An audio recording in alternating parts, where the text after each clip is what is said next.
Dieu, Jésus qui nous sauve. Ça, c'est le grand terme de l'année. Et on va continuer à rentrer dans la profondeur pour savoir Dieu, Jésus qui nous sauve. Amen. Et par la grâce de Dieu, on va aller comprendre comment il nous a sauvés. Mais ce matin, je voudrais te dire que Jésus, l'agneau immolé. Amen. Amen. Ce matin, je voudrais te parler Jésus, Dieu qui nous sauve, ou Jésus, l'agneau immolé. Alléluia. Amen. Des fois, les gens, quand on rentre dans la parole, on commence à parler de l'agneau. Non, c'est vrai, c'est une personne. Amen. Mais dans le monde spirituel, il y a eu une transformation. Il se transforme en tout. Il est le lion de la tribu de Juda. Il est l'agneau qui nous sauve. Mais il a été immolé. On l'a tué. On l'a brûlé sur l'autel. Pour toi et pour moi. Ce matin, un évangile selon Jean nous décrit Jésus comme l'agneau de Dieu qui ôte les péchés des hommes. Amen. Amen. Évangile selon Jean 1, verset 29, et le verset 36 aussi nous décrit Jésus comme l'agneau de Dieu. C'est une personne qui passe. Amen. Un homme de 33 ans qui passe. Un homme la regarde. Fixer les regards sur lui. Il vient, il s'approche de lui. Et cet homme commence à s'approcher de lui. Il la regarde. Il commence, ne le voit pas selon sur le plan physique, mais il commence à voir dans le spirituel. Il commence à parler aux gens. Oh, le lendemain, il dit Jésus venant à lui. Et il dit, voici l'agneau de Dieu qui ôte le péché du monde. Alléluia. Amen. Il est l'agneau de Dieu qui ôte, qui enlève le péché du monde, pas seulement pour une seule personne, mais de ceux morts. Bien-aimé, 36, oui, il continue cette même chose. Il le voyait continuer. Il le voyait passer devant lui. Il dit, hey, vous le regardez, l'homme que je vous ai dit, c'est l'agneau de Dieu. Cet homme est réellement l'agneau de Dieu. Alléluia. Amen. Ce matin, bien-aimé dans le Seigneur, il est l'agneau de Dieu. L'agneau de Dieu. Et souvent dans le Nouveau Testament, nous l'appelons l'agneau de Pascal. Amen. Amen. Oui, c'est l'agneau. Cet agneau-là que les enfants d'Israël ont fait rôtir. Alléluia. Dieu veut sauver son peuple. Il m'a dit, prenez un agneau sans défaut, sans tache. Vous faites un rôti pour manger cette délivrance. Et depuis, l'agneau rentre dans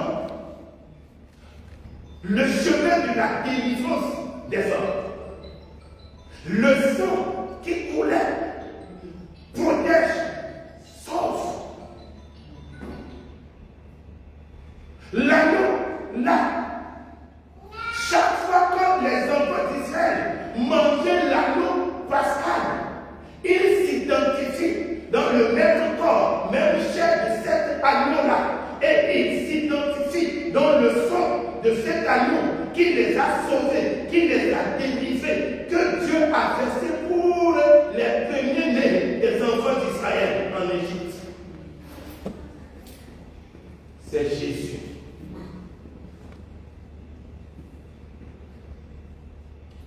C'est pour le péché que Jésus est venu sur la terre pour mourir. Lisons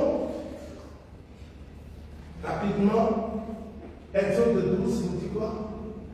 Alléluia. Je ne veux pas tarder dessus, je vais aller loin, mais je veux au moins que vous compreniez d'abord. Parle à toute l'assemblée d'Israël et le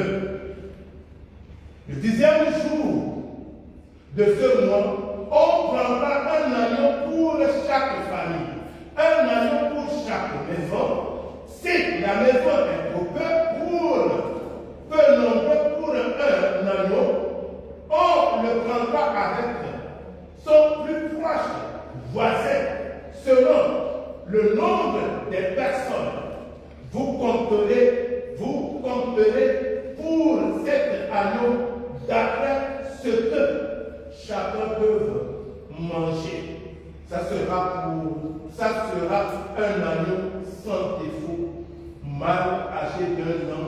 Pour vous pourrez prendre un agneau ou un chevreau. Continue. Alléluia.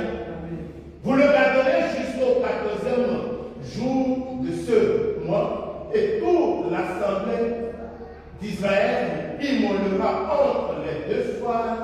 On prendra de son sang et on l'en mettra sur les poteaux, sur les 2 poteaux et sur les linteaux de la porte des maisons. Où on le mangera. Cette même nuit, on en mangera la chair rôtie au feu. Alléluia. Chaque Pâques, quand les enfants d'Israël se souviennent, ils s'identifient à cet agneau-là. Ils pensent ce sacrifice-là. Et chacun prépare un agneau pour la fête. Pour remercier Dieu pour la délivrance, pour remercier Dieu de ce qu'il a fait pour les sauver. Un beau matin, un homme commençait à passer, quelqu'un lui dit que voilà l'agneau qui ôte le péché. Il est l'agneau que vous mangez chaque Pâques. Voici l'agneau qui ôte le péché du monde.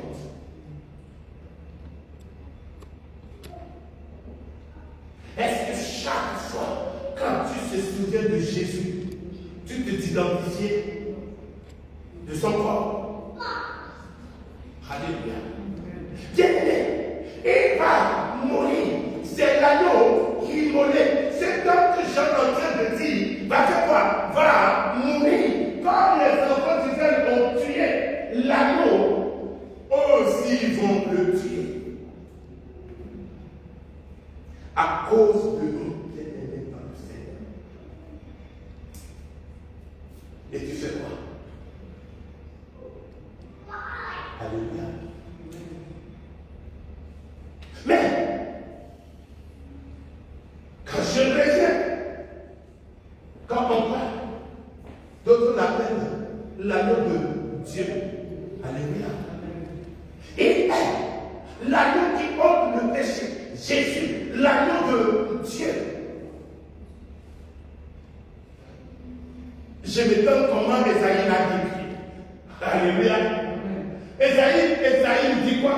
Amen. Alléluia. Amen. Oui, il est l'agneau de Dieu qui sauve et qui rachète. Alléluia. C'est l'agneau de Dieu qui nous sauve et qui nous rachète.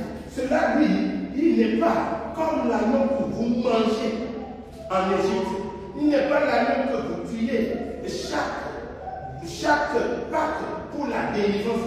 Mais lui, il va ôter le péché. Il va effacer tous vos péchés. Lui, il va vous racheter pour Dieu. à vous. Vous appartenez celui dont on vous a racheté. Alléluia. Esaïe a décrit 12 immortels à pour l'oppression des enfants, oppresseurs des enfants. Amen. C'est ce que je t'avais donné. Amen.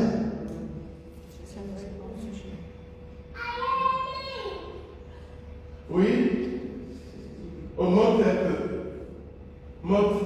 Donne-moi à partir de 4.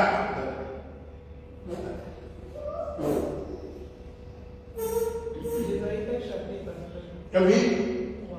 Oui. 3. Oui, dis-moi, qui l'a trouvé?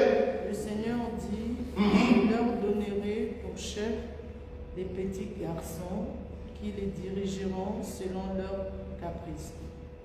Non, oh non, c'est Esaïe 53, pas Esaïe 3.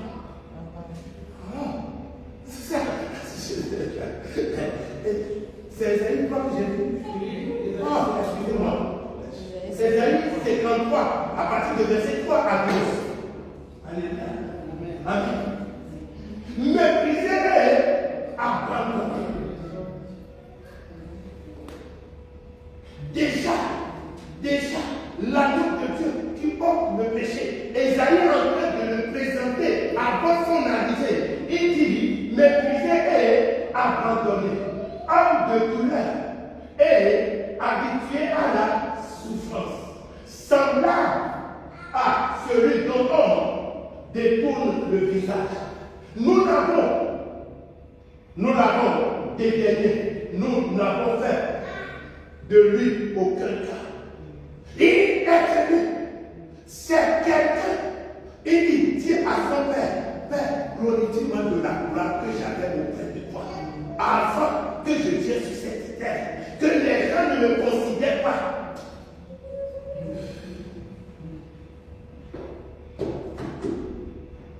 Il est l'image de Dieu. Il est Dieu. En venant sur cette terre, il a pris une femme humiliante. Il continue de dire quoi? Personne ne la respectait pas. Personne ne peut pas croire à sa parole. Il dit, le verset 4. Amen. Cependant, ce sont nos souffrances qu'il a apportées à force d'arriver. Ce sont nos souffrances qui a transformé le corps de cet homme. Ce que vous voyez là, c'est ce que la souffrance, le châtiment de Dieu sur ta vie, Dieu a mis sur cet homme. Le péché transforme la vie de quelqu'un. Le péché rend quelqu'un misérable. Sors dans le péché. Péché ne donne jamais une forme à quelqu'un. Une forme des mêmes femmes. Une femme. Amen. Le péché détruit la vie et détruit l'image de quelqu'un. C'est l'agneau de Dieu, le Fils de Dieu, le roi des rois, le Seigneur des seigneurs. Il est homme souffri de toutes sortes de douleurs. Il va habituer. Bien-aimé, la souffrance, rejette-le. Tu vas souffrir. Le péché fait souffrir. Ignore tout ce que les gens font. Pourquoi tu gardes les choses qui vont te faire souffrir? Il est la seule personne qui a porté le péché de chacun de nous. Et toi aujourd'hui, tu portes encore le péché. Mon matin mal. Laisse-moi dire. On te fait mal. Alléluia. Mais il était blessé pour nos péchés, brisé pour nos iniquités. Le châtiment qui nous donne la paix.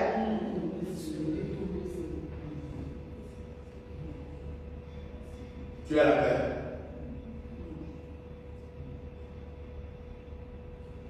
Au moment où tu vis dans le péché, Dieu va te châtier, Dieu va te punir, Dieu va te détruire. Et le péché te détruira. Mais tout là, Dieu l'a pris, il a mis sur quelqu'un pour que toi tu aies la paix. Tu tu as la paix. Pourquoi tu ne veux pas pardonner quelqu'un? Alléluia. Et pourquoi tu vis encore dans le péché? Il n'a pas fini. Il n'a pas fini. Il est tombé sur lui. Et c'est par cette maîtrisure que nous sommes guéris. Nous étions tous erreurs comme des brebis. Chacun suivant ses propres vies, ses propres voies. Et l'Éternel a fait retomber sur lui l'iniquité de nous tous.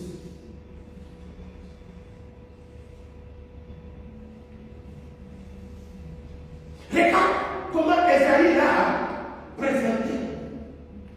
En son temps, il n'est pas encore né, il n'est pas encore, mais dans la préscience de Dieu, Dieu a déjà transformé, Dieu a déjà préparé cet homme. C'est pour cela qu'on lui dit qu'il ira pour nous. Les anges ont regardé les uns les autres. Ils disent non, les hommes, ils sont trop méchants. Qui va les sauver? Laissez-les mourir. Mais